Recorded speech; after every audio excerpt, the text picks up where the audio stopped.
नमस्ते दोस्तों, सरल बात में आपका स्वागत है। दोस्तों, आज हम बात करने जा रहे हैं फिटनेस से रिलेटेड। हम लेडीज़ खास करके बहुत ज़्यादा कॉन्शियस होते हैं अपने एल्डर एज में, जब हम पहुंचते हैं अबाउट 35-40, कि हमारा जो शरीर है वो मेनोपॉज की वजह से और कई और रीजंस की वजह से बढ़ने लगता है और बहुत सारी बीमारियों का शिकार होना शुरू हो जाते हैं। इसलिए बहुत ज़रूरी है कि हम एक राइट एज में अपने आप को मेंटेन कर लें, अपने वज़न कम कर लें और बहुत सारी बीमारियों से अपने आप को बचाएं। सुंदर लगना तो डेफिनेटली एक ज़रूरत है हर एक इंसान की, और फिटनेस हमें सुंदर भी बनाता है। इसलिए आज हम अब बात करने जा रहे हैं फिटनेस रिलेटेड टॉपिक पे, और इस टॉपिक पे बात करने के लिए आज हमारे साथ हमारी गेस्ट है मिस कल्पना चौहान, जो कि एक मानी हुई फिटनेस ट्रेनर हैं। पिछले 18 सालों से फिटनेस की फील्ड में काम कर रही हैं और एक योगा इंस्ट्रक्टर भी हैं। आइए मिलते हैं कल्पना चौहान जी से और बात करते हैं फिटनेस रिलेटेड बातों पे। Welcome ma'am, welcome to our show सरल बात। मैम, इतना अच्छा लग रहा है आज फिटनेस इस टॉपिक पे बात कर रहे हैं, क्योंकि हर इंसान सुंदर दिखना चाहता है, चाहे वो लेडीज़ हो, चाहे वो जेंट्स हो, चाहे वो बच्चा हो, चाहे वो बूढ़ा हो, चाहे जिस भी उम्र में हो। और फिटनेस ही एक ऐसा तरीका है जिससे कि हम सुंदर तो दिखते ही हैं, साथ में हमारे शरीर को हम बीमारियों से भी दूर रख पाते हैं। जी, तो आज हम बेसिकली मैम फोकस करने वाले हैं लेडीज़ के ऊपर, क्योंकि हम ये वुमेंस डे स्पेशल बना रहे हैं अपना एपिसोड।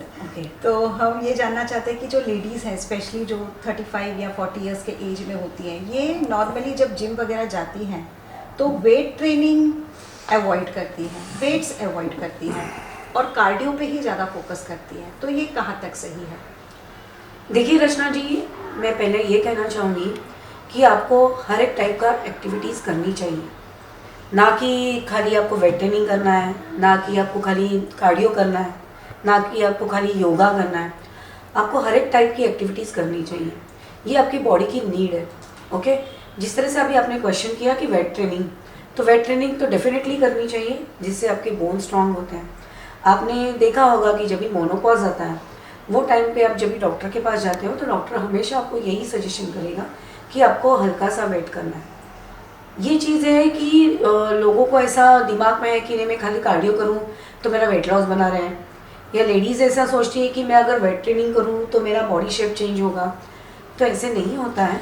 आप प्रॉपर गाइडेंस के नीचे या प्रॉपर रेपिटेशंस के साथ जब भी आप वर्कआउट करते हो, डिसिप्लिन के साथ आप जब भी वेट ट्रेनिंग करते हो, तो डेफिनेटली आपको उसका बेनिफिट ही मिलने वाला, ना कि साइड इफेक्ट। 4 breathe out 5। तो आपको पहले ये जानना है कि आपका बॉडी टाइप कैसा है, और सेकेंडली आपको ये सोचना है कि जो आपको जो ट्रेनिंग दे रहा है उसके साथ आपको पहले फ्री होना है, उसको अपने सब प्रॉब्लम्स शेयर करने हैं, उस हिसाब से वो अपना वर्कआउट पैटर्न आपका डिसाइड करेगा, देन आपको उस तरह से वर्कआउट करना है। तो आप अपने हिसाब से कोई भी चीज़ मत कीजिए, या सुनी सुनाई चीज़ों पे मत जाइए कि खाली कार्डियो ही करना है। और जो गलतफहमी है वेट ट्रेनिंग के बारे में, तो वो पूरी तरह आप दिमाग से निकाल दीजिए कि वेट ट्रेनिंग लेडीज़ को नहीं करना चाहिए। मैं तो कहूँगी डेफिनेटली वेट ट्रेनिंग लेडीज़ को करना चाहिए।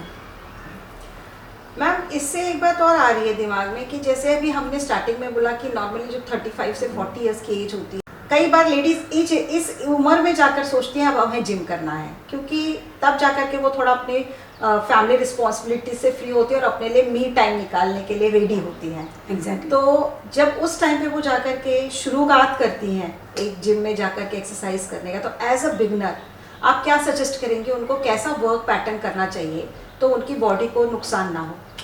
देखिए, पहले तो उन्होंने कभी वर्कआउट नहीं किया होगा, तो पहले तो उनको ये जानना है कि आपको किस टाइप का वर्कआउट उनको पहले करना है। सेकेंड थिंग, पहले तो उनको कोई किस तरह की इंजरी है क्या, उनकी बॉडी टाइप कैसा है, उसके बाद उनका स्टैमिना कैसा है, उनकी फ्लेक्सिबिलिटी कैसी है, इस पे सब एक्टिविटीज़ डिपेंड होती है। तो डेफिनेटली अगर उन्होंने पहले कभी वर्कआउट नहीं किया है तो उनको पहले नॉर्मल एक्टिविटीज़ में जाना है, जैसे कि बॉडी वेट के साथ, ब्रीदिंग एक्टिविटीज़ के साथ, कार्डियो एक्सरसाइज के साथ। इस तरह से आपको उनको पहले वर्कआउट पैटर्न देना है, पर इसके बाद एक 1 या 2 मंथ्स के बाद उनको वेट ट्रेनिंग करना है। ऐसा नहीं कि उस वेट ट्रेनिंग के लिए कोई भी एज मायने नहीं करता। आपने पहले बॉडी वेट्स के साथ वर्कआउट किया है तो डेफिनेटली आपके मसल्स वहाँ पे स्ट्रांग हो जाते हैं, तो उसके बाद आप वेट ट्रेनिंग कर सकते हो। जब भी आप स्टार्ट करते हो तो लाइट वेट्स से स्टार्ट होता है, जिस तरह से आपका स्टैमिना इंक्रीज होता है उसके बाद आप डेफिनेटली हैवी वेट्स में जा सकते हैं। तो एज मैटर नहीं करता उस चीज़ के लिए। अगर आपको कोई इंजरी है तो वर्कआउट पैटर्न चेंज होता है और उस हिसाब से आप वर्कआउट कर सकते हैं। मैम एक चीज़ और मेरे दिमाग में आ रही है कि क्या राइट टाइम है या क्या राइट वर्कआउट पैटर्न है जो कि एक फीमेल को फॉलो करना चाहिए? देखिए मैम, जैसे फीमेल और मेल ऐसा नहीं है। पहले तो एक बात है कि अपन नॉर्मल क्राउड, जो आप नॉर्मल क्राउड हो उसके लिए मिनिमम 45 to 1 आवर का ही वर्कआउट होना चाहिए। स्टैमिना होता है वो बात अलग है, पर अगर आप प्रॉपर देखो, अगर आप 1 आवर का प्रॉपर वर्कआउट करोगे तो आपका मसल, आपकी बॉडी वहाँ पे ही फटीक हो जाती है। अगर आप वहाँ पे बातें करके, आपका ब्रीदिंग पे ध्यान नहीं है, आप एक रेपिटेशंस मार रहे हो, 4 घंटा बात कर रहे हो, तो ऑब्वियसली आप 2 घंटा वर्कआउट करोगे। इसका मतलब ऐसा नहीं है कि आपके पास स्टैमिना है, वो आप टाइम पास करके वर्कआउट कर रहे हो। आपको ये ध्यान रखना है कि आपकी बॉडी की रिक्वायरमेंट 45 to 1 आवर की ही होती है। बाकी जो होता है वो रिलैक्सेशन होता है, जैसे कि स्ट्रेचिंग है, मेडिटेशन है, प्राणायाम्स है, ये सब चीज़ें हैं। तो आपकी बॉडी की रिक्वायरमेंट 45 to 1 आवर की ही होती है। कॉमनली ये देखा गया है कि हम एक दूसरे से बात करने में शेयर करते हैं कि तुमने क्या खाया, तुम क्या खाते हो, तुम्हारा वजन कितना कम हुआ, कितने टाइम में कम हुआ। तो ये डिस्कशन करना और दूसरों की हैबिट्स को अपनी हैबिट्स बनाना कहाँ तक बॉडी के लिए सही होता है? थैंक्स। पहले तो आपने ये क्वेश्चन किया, कैसे ना मैम कि ये टोटली रॉन्ग है। आप अगर किसी के साथ बॉडी टाइप को कंपेयर कर रहे हैं तो वो गलत बात है।